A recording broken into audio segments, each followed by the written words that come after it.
নমস্কার দর্শক বন্ধুরা, আমি প্রতিমা কুকিং উইথ প্রতিমা চ্যানেলে তোমাদের সবাইকে আবারও একবার আন্তরিকভাবে সুস্বাগতম। আশা করি বন্ধুরা তোমরা সবাই খুব ভালো আছো, সুস্থ আছো। আমিও তোমাদের মতো ভালো বন্ধু পেয়ে বেশ ভালো আছি। আজকের রেসিপিতে যাওয়ার আগে যে সমস্ত বন্ধুরা আজকে প্রথম আমার রেসিপি দেখছো, তোমরা আমার আরও রেসিপি দেখতে চাইলে অবশ্যই আমার চ্যানেলটাকে সাপোর্ট করে আমার বন্ধু হয়ে আমার পাশে থেকো। আমার জানা রেসিপিগুলো বাড়িতে খুব সহজেই বানিয়ে নিতে পারবে, যেমন সুস্বাদু তেমনই কিন্তু স্বাস্থ্যকর। চলো তাহলে আজকের রেসিপিটা শুরু করি। দেখো, আমি এখানে কচি ঢ্যাঁড়স নিচ্ছি। আজকে কিন্তু কচি ঢ্যাঁড়স আলু দিয়ে রুই মাছের ঝোলের রেসিপি তোমাদের সাথে শেয়ার করব। সবের প্রথম কচি ঢ্যাঁড়সগুলোকে গোটায় ভালো করে ধুয়ে নিয়েছি। এখন শুধু ঢ্যাঁড়সের দুই সাইড কেটে বাদ দিয়ে দিচ্ছি, আর ঢ্যাঁড়সগুলো কিন্তু গোটা গোটাই রাখবো। দেখো, সব ঢ্যাঁড়সগুলো আমার কাটা হয়ে গেছে, আর এতে দেওয়ার জন্যে আমি আলু আগের থেকেই কেটে নিয়েছিলাম। এইভাবে ঢ্যাঁড়স আলু দিয়ে কিভাবে রান্নাটা করব সেটা কিন্তু তোমরা আমার সাথে থেকে পুরো রেসিপিটা দেখো। দেখো, 4 পিস মাছ নিলাম, মাছগুলোও ধুয়ে নিয়েছিলাম। এখন দিয়ে দিচ্ছি পরিমাণ মতো লবণ, আর দেব অল্প একটুখানি হলুদ। এবার ভালো করে হাত দিয়ে শুধু মাছের মধ্যে লবণ আর হলুদটা মাখিয়ে নেব।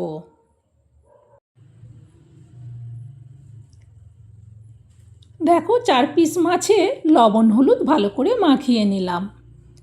ঢ্যাঁড়স আগে ধুয়ে তারপর কেটে নিয়েছি, আলুও খোসা ছাড়িয়ে কেটে ধুয়ে নিয়েছি, মাছ ধোয়ার পর লবণ হলুদ মাখিয়ে নিয়েছি।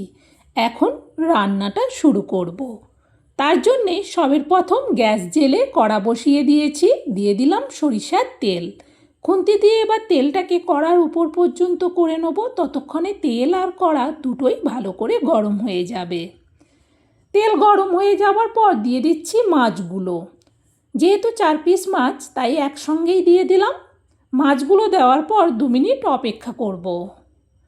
2 মিনিটের মতো হয়ে গেছে, তাই আস্তে করে মাছগুলো উল্টে দিচ্ছি। মাছ দেওয়ার সাথে সাথে উল্টাতে গেলে মাছ কিন্তু ভেঙে যায়, সেই জন্য মাছ দেওয়ার পর 2-2.5 মিনিট অপেক্ষা করতে হবে, তাহলে এক সাইড সুন্দরভাবে হয়ে যাবে।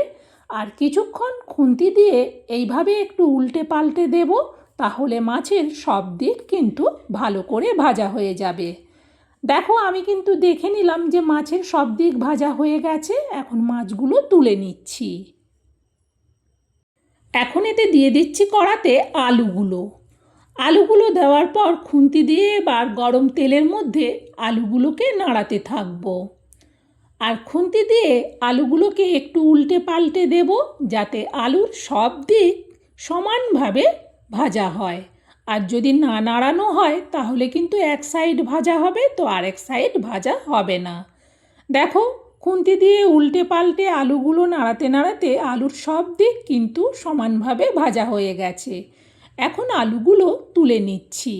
কড়াতে যা তেল আছে এই তেলের মধ্যেই দিয়ে দিচ্ছি এবার ঢ্যাঁড়সগুলো। সব ঢ্যাঁড়সগুলো দেওয়ার পর খুন্তি দিয়ে এবার ঢ্যাঁড়সগুলোকেও উল্টে পাল্টে নাড়াতে থাকবো। আর ঢ্যাঁড়সকে গোটা ধুয়ে কাটলে তাহলে কিন্তু ঢ্যাঁড়স থেকে একটুও হড়হড়ে ভাব হয় না। এইভাবে খুন্তি দিয়ে ঢ্যাঁড়সগুলোকেও একটু সমানভাবে নাড়াতে থাকলে তাহলে ঢ্যাঁড়সগুলোরও সব দিক কিন্তু ভালো করে ভাজা হবে। ঢ্যাঁড়সগুলোকেও তুলে নিচ্ছি, ঢ্যাঁড়সগুলোকে মাছের সাথে রাখলাম। এখন দিয়ে দিচ্ছি অল্প কালো জিরে আর অল্প গোটা জিরে। 2 মিনিট এটাকে ভেজে নেব। এখন এতে দিয়ে দিচ্ছি অল্প রসুন, হাফ চামচেরও কম গ্রেট করে নিয়েছিলাম দুটো বড় কোয়াকে। 2 মিনিট ভাজার পর দিয়ে দিচ্ছি হাফ পেঁয়াজের পেস্ট। এবার পেঁয়াজটাকেও রসুনের সঙ্গে ভাজতে থাকবো। 2 মিনিটের মতো পেঁয়াজটাকে ভাজার পর দিয়ে দিচ্ছি এবার আদাও অল্প দিলাম, হাফ চামচের কম। এবার আদা, পেঁয়াজ, রসুন এই তিনটেকে কিছুক্ষণ ভালো করে ভেজে নেব। দিয়ে দিচ্ছি এবার পরিমাণ মতো লবণ, আর দেব অল্প একটুখানি চিনি। আবারও খুন্তি দিয়ে মশলাটাকে নাড়াতে থাকবো। এই চিনিটাতে কিন্তু তরকারিটা মিষ্টি হবে না, কিন্তু টেস্টটা সুন্দর হয়। এখন দিয়ে দিচ্ছি পরিমাণ মতো হলুদ, আর দেব পরিমাণ মতো লঙ্কার গুঁড়ো। হলুদ লঙ্কার গুঁড়ো দেওয়ার পর আবারও খুন্তি দিয়ে মশলাটাকে নাড়াতে থাকবো। প্রায় 2 মিনিটের মতো আরও মশলাটাকে ভেজে নেওয়ার পর দিয়ে দিচ্ছি টমেটো পেস্ট। আমি এখানে একটা বড় টমেটোর হাফ পেস্ট দিলাম। টমেটো পেস্টটা দিলে একটু জল জল ভাব হয়। এটা ততক্ষণ পর্যন্ত কষাবো যতক্ষণ না টমেটোর জলটা শুকিয়ে গিয়ে মশলা থেকে তেল ছেড়ে দেয়। দেখো মশলা থেকে তেল ছেড়ে দিয়েছে। দিয়ে দিচ্ছি আলুগুলো। সবের প্রথম আলুগুলো দেওয়ার পর আরও কিছুক্ষণ মশলার সাথে আলুও কষিয়ে নেব। প্রায় মিনিট 3 মতো আলু শুদ্ধ মশলাটাকে কষিয়ে নিলাম। দেখো সুন্দরভাবে আলু আর মশলা কষানো হয়ে গেছে। এখন এতে দিয়ে দেবো পরিমাণ মতো জল।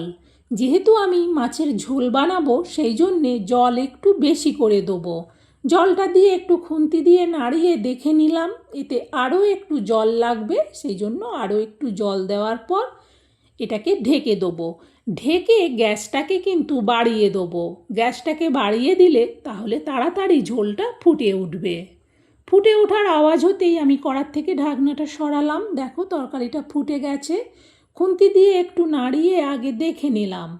এইভাবে দেখে নেওয়ার পর এতে এবার দিয়ে দেবো ঢ্যাঁড়স আর মাছ।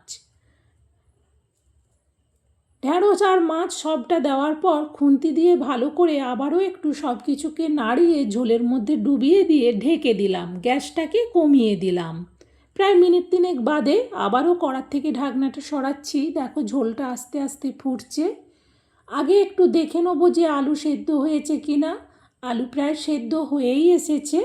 এখন এতে দিয়ে দেবো ভাজা মশলা। এখানে জিরে আর শুকনো লঙ্কা ভেজে গুঁড়ো করা সেই মশলাটা 4 চামচের মাপে 1 চামচ দিয়ে দিলাম।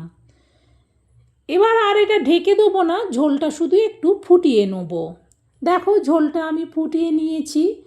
কি ভীষণ সুন্দর সেন্ট হচ্ছে এই ঝোলটা থেকে। এইভাবে কচি ঢ্যাঁড়স আর আলু দিয়ে রুই মাছের ঝোল করলে দুর্দান্ত হয় খেতে। এখন এটা নামিয়ে নিচ্ছি। ঝোলটা যেহেতু অনেকটা সেই জন্য একটা বড় বাটির মধ্যে ঝোলটা ঢেলে নিচ্ছি।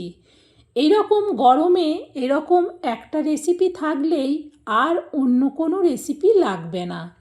বন্ধুরা এইভাবে কচি ঢ্যাঁড়স আলু দিয়ে রুই মাছের ঝোলটা যে আমি রান্না করলাম এটা তোমাদের কেমন লাগলো সেটা কমেন্টে জানিও। আর ভালো লাগলে অবশ্যই একটা লাইক দিতে ভুলো না। আর এটা শেয়ার করে দিও যাতে এইভাবে কচি ঢ্যাঁড়স আলু দিয়ে রুই মাছের ঝোল সবাই বানিয়ে খেতে পারে। সত্যিই দুর্দান্ত টেস্টি হয় এই রেসিপিটা। আজকের মতো রেসিপি শেষ। আবার অন্য রেসিপিতে দেখা হবে। সবাই ভালো থেকো।